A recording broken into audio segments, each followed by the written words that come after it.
Hi, everyone.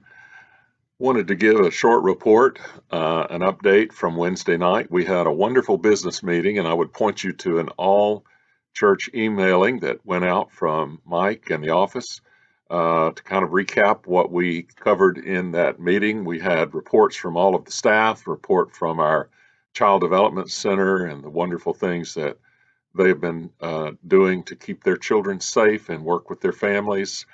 The progress that we are making toward doing some events around the church, small groups. The youth have been meeting. We're getting ready to start some small groups that are going to meet outside the building at different times. And we're also moving toward doing a first worship event down in the amphitheater at the end of this month, we hope. And so stay tuned about that. So that's a good thing. A couple of things came out of the business meeting that I wanted to take just a moment to mention and highlight. First of all, we voted on Wednesday night to rename our hospitality house, which has hosted people from all over the world who come here as Christian folk to renew and rest and connect with us. We have now chosen and voted unanimously at the recommendation of our missions committee and the hospitality house committee to rename that house in honor of Bob and Mavis Hardy. It was a great moment to vote together, and I wanted to give you an update that I called Bob and Mavis and got them on the phone. They got on speakerphone. Mavis was up, and she's been having a little bit of a time lately, but they were both able to listen in. And I told them what had happened and that it would be now, from this point on, named Hardy House. And we were going to put up a sign. And they were so delighted. It was such a wonderful thing to share that news with them. And we'll have some way to let them speak to you in the church about that by video sometime soon. But I wanted to tell you that Mavis just giggled with delight, and she was so overwhelmed and appreciative. And I want you to know that it made them so very happy, and I've heard from their family, and so we were excited about that. The second thing I wanted to mention was that we reported to you that your missions committee, out of our disaster relief fund, sent money to Beirut, Lebanon. I gave a report that back in the winter I had met Dr. Elie Haddad, who was the president of the Arab Baptist Theological Seminary, a wonderful seminary that trains Christian ministers who work all across the Middle East. And yes, despite our stereotypes, there are many Christians across the Middle East and in the Arab world. And he's a wonderful person. He had planned to come and be with us during the month of March, but of course the pandemic forced him to go home early. And I thought about him after the explosion that happened recently there, and I communicated with him, and he told me that he was all right. The school was okay. They weren't in the blast vicinity, but they have been hosting people, particularly families who are refugees from that crisis. And so the committee, missions committee, has sent some funds to him to use for this project. And so this is Thursday now. So this morning I contacted him and we did a quick Zoom call together. And I want to share that with you now and meet this good man and let him tell you about what's going on there. There are so many good things going on in this world. And I think it's wonderful to hear about them in the midst of all the other things that we're having to deal with, that God's work is going on and good things are going on. So I want you to hear this report from Elie Haddad. Take a moment, look over the report from Wednesday night, gave updates about our finances, and we had a challenging month, as we often do sometime in the summer. And this has been a tough month, this last month, but we're still in good shape for the year. But thank you for your faithful giving and all that you do. And now I want you to hear about something that you have done as a church that is helping people on the other side of the world who have been hit by a true catastrophe. Have a great day. Join us Sunday in worship, and we'll see you then. Here's Dr. Elie Haddad.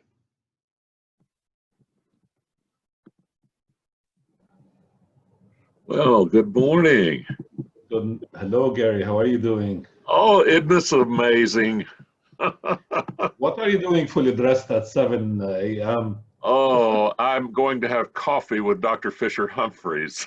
Okay, nice. Oh, and you've had a long day, I'm sure. It's still mid-afternoon. Yeah. How are you? I began to wonder, and I wanted to first let me do this official part. We in our business meeting last night informed our congregation, our missions committee had sent funds to help the seminary there. You were originally scheduled to come and speak with us, and so I think it's providential that we connected with each other.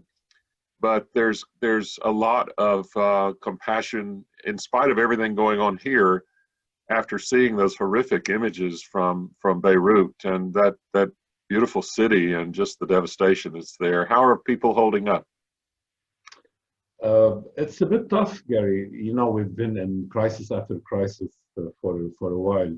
Refugee crisis, then economic crisis last year, then the uprising in October, then the pandemic.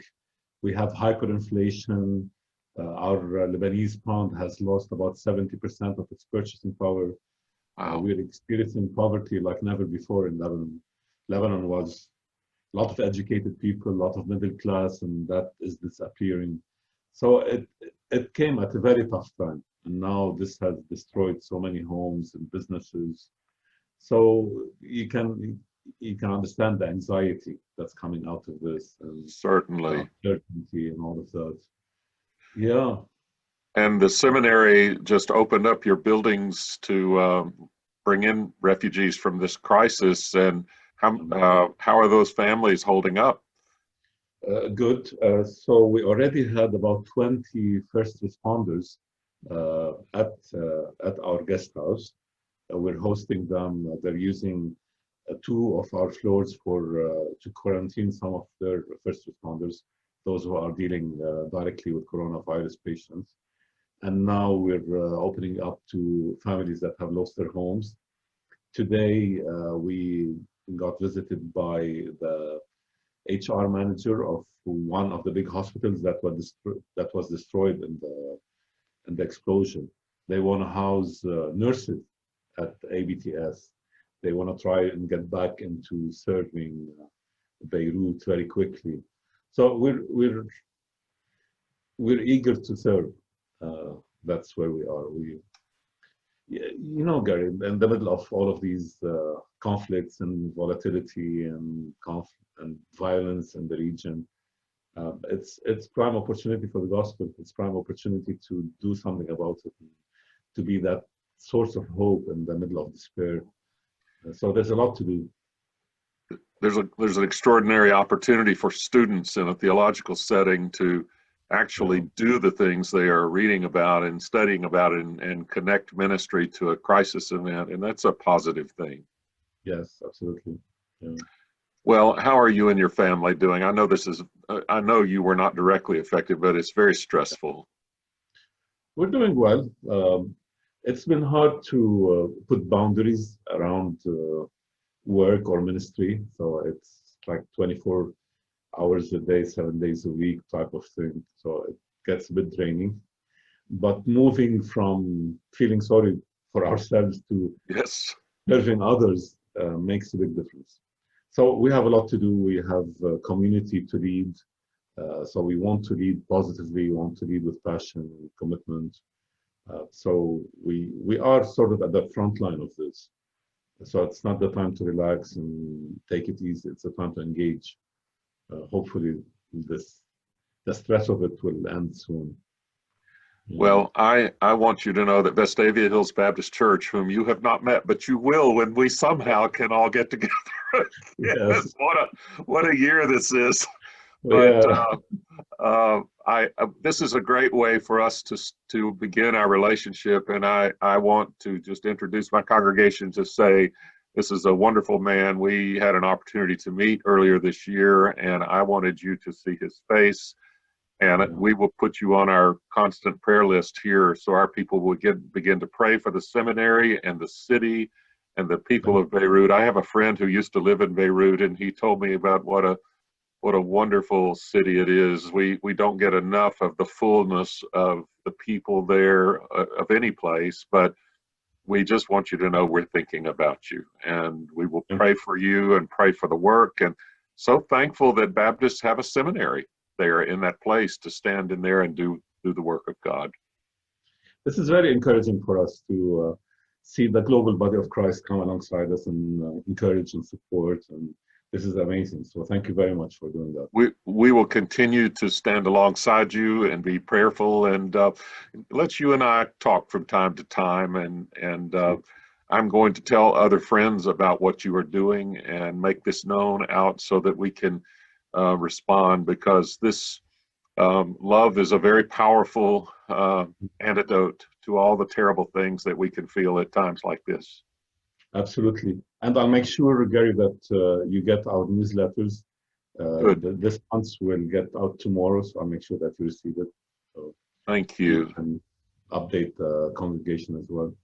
I appreciate that very much. And thank you for your time. And that will conclude our official time, so I can speak to you just for a moment and hope that everything goes well. And put me on your list of places for the next time you are able to come back, when it's all right for people to travel to America. We are in a mess. Yeah. The whole world is in a mess this year. But as you said, and I was saying to the church last night, it's interesting. Churches that have trusted leadership and churches that have deep fellowship with each other are doing okay, and churches that don't are struggling right now in our country. And it's a lesson to us about what matters and what doesn't. Absolutely. Yeah. I'll be remembering you, my new friend, and we'll. I probably can. Maybe we'll have some other opportunities just for some fellowship times this way. Okay. Absolutely. Thank you so much. Have a good day today. You too. Bye-bye. Bye.